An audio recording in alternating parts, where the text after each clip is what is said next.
Response Plan for Foot and Mouth Disease Outbreak by Kinsey Everhart, Reed Hall, Caleb Watkins, and Abdul.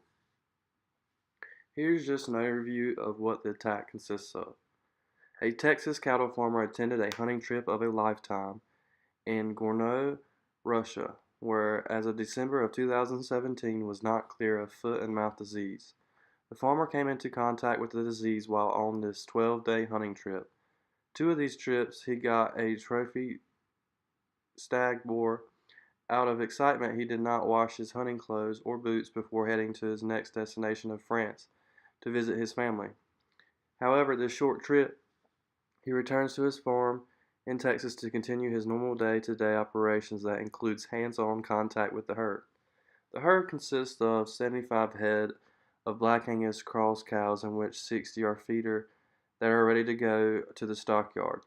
2 days after getting back from his trip, the farmer takes his yearlings to the stockyard in Turk, Texas. He wears his boots from the trip and runs into old friends and meets new friends.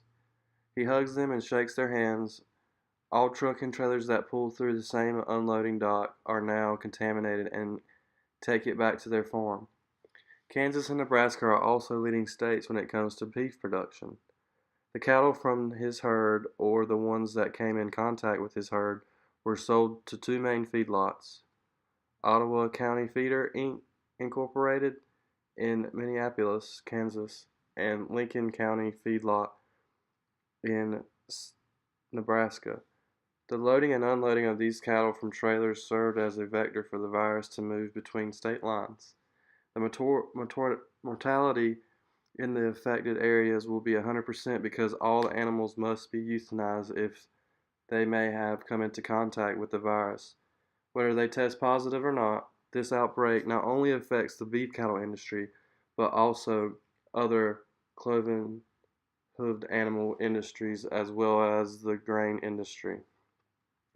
Public perception will also become an issue for the industry. The public will question the safety of their beef and choose a different meat to buy.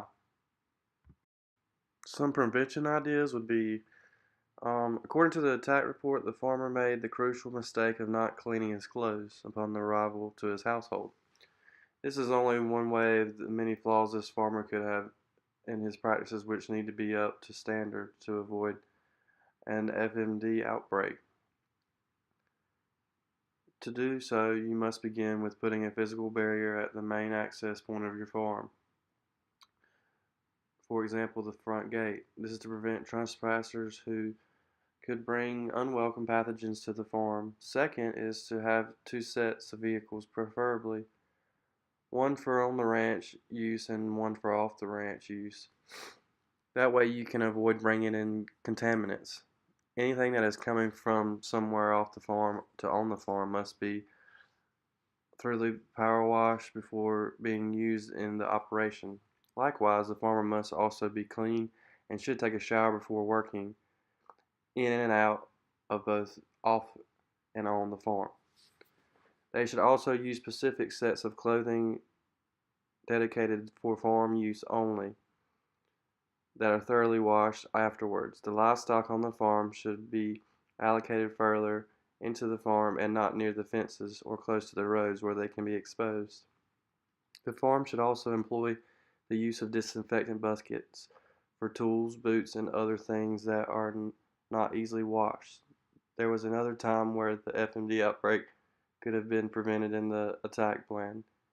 The outbreak could have been stopped by the stockyard. If they just asked for a blood sample from the farm, they would have been able to avoid the virus. This works because FMD needs 5 days to show clinical signs of the disease, but the disease will show up. All the infected farmers' cattle would have been shown to be infected with FMD. Detection takes about 5 days after picking up cattle from the stockyard. The feedlot worker notices a few of his cattle are off their feed. He knows this is a problem because cattle off feed will not have a good average daily grain. This means the feedlot will lose money. The worker notifies the owner, and the owner calls the vet. Upon arrival, the vet looks into the cattle showing symptoms, mouth, and notices blisters. Alarmed, he draw he draws blood to run tests for FMD and other possible illnesses. Within 24 hours, the test comes back positive for FMD. Foot and mouth disease is considered to be the most contagious infectious disease of cloven-hoofed animals. Rapid detection and identification is key for disease control during new outbreaks because it is highly contagious viral disease that has the potential to destroy the livestock industry as well as the economic of even countries free of the virus. Agencies must be capable and equipped to handle an outbreak of any magnitude. The capability of rapid control is important to implement control methods. Practically, this looks like avoiding contact with infected animals and being able to stop movement of truck, trailers, and farmers. Another big factor for a country to be capable of stopping the spread of FMD is having quality vaccines on hand as well as being able to administer them. Policy is one of the last steps of rapid detection. Once the virus is identified, a slaughter policy must be implemented. Some response steps. The first step a farmer should take is to report to sick cattle to the vet to check his cattle. The next step would be controlling the disease is to notify the state and to notify surrounding farms. And the biggest, most difficult part of this procedure is to eradicate process of the herd. In this step, the USDA trained team must eradicate the herd without spreading the disease. Some recommendations to follow on. Probably before the farmer leaves his farm, he should do some what if scenarios of what's going to go down wherever he's hunting at, or if there's any contaminated areas or diseases happening around him while he hunts, and if so, take the proper ideas of some ideas of what happened. Some other things to look over are some cost estimates of what FMD would do. Some severe economic loss due to decreased production. For example, milk production will decline. The growth rate of the animals will be low, and mortality of the young animals is high. There is also trade restrictions between FMD-free countries and also FMD positive countries. This is a large outbreak, could cause an economic loss of $14 billion in farm income. This is due to loss in consumer demand due to fear and decline exports. To stop this economic losses, it would cost the outbreak are mainly linked to the prevention of the virus. It would cost most to stop an outbreak already started than to prevent it.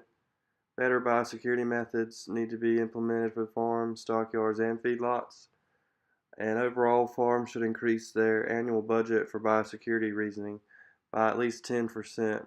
For farms, feedlots 20%, and stockyards at least 30%. And here are our references, and thank you.